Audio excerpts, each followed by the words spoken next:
the power of God is the sacrifice of the Passover.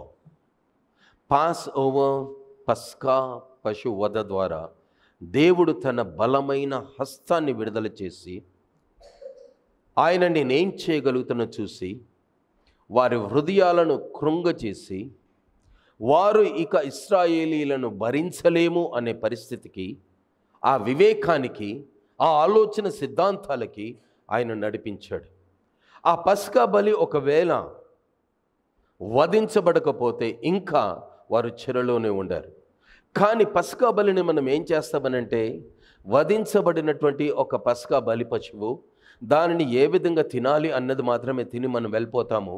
But after the sacrifice of that there is a power released by God. Hallelujah.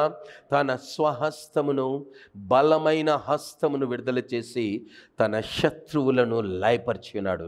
తన వారిని పోనివ్వకుండా బంధించిన వారిని ఆయన హింసించి ఉన్నాడు, వారిని బలహీనపరిచినాడు. వాని బలమును బలహీనమని రుజువు చేశాడు.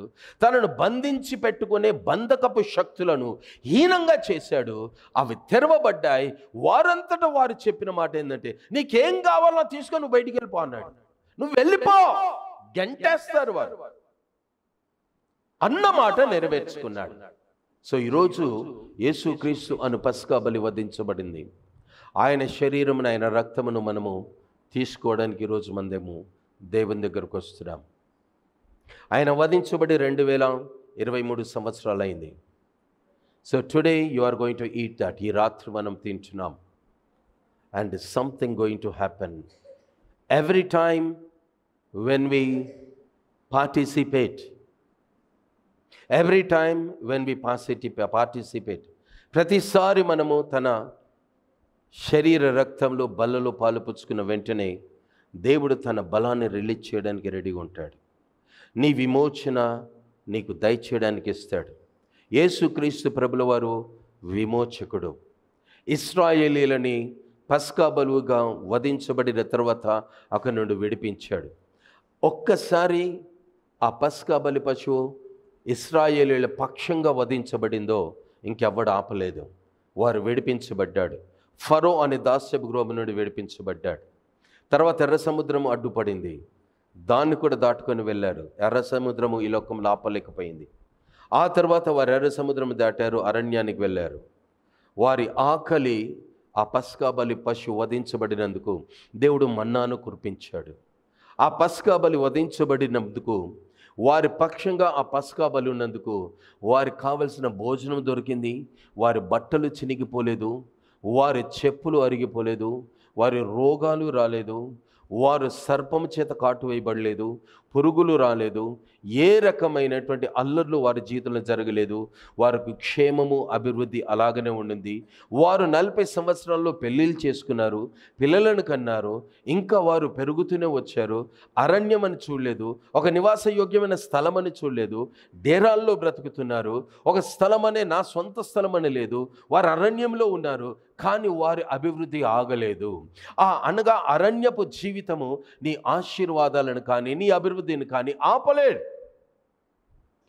వారికి ఎవరు కూడా సహాయం చేయాలి. ఏ దేశస్థులు కూడా వారికి సహాయం చేయకుండా దేవుడే అడ్డు పెట్టాడు.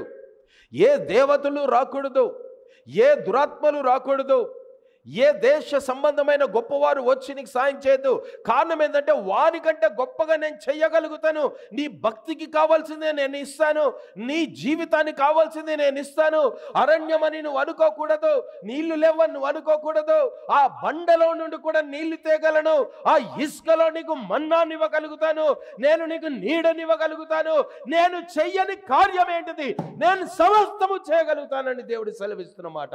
Why? Because the sacrifice was offered. పస్కా బలి వధించబడింది. యేసుక్రీస్తు నీ కోసము చనిపోయాడు. ఆయన శరీర రక్తములో నువ్వు పాలు పొందుకుంటున్నావు. ఆ పస్కా బలి పశు వధ ద్వారా దేవుడు తన సామర్థ్యతను కుమరించాడు. సామర్థ్యతలో మొట్టమొదటిగా చెరపట్టబడిన చెరను లయపరిచాడు.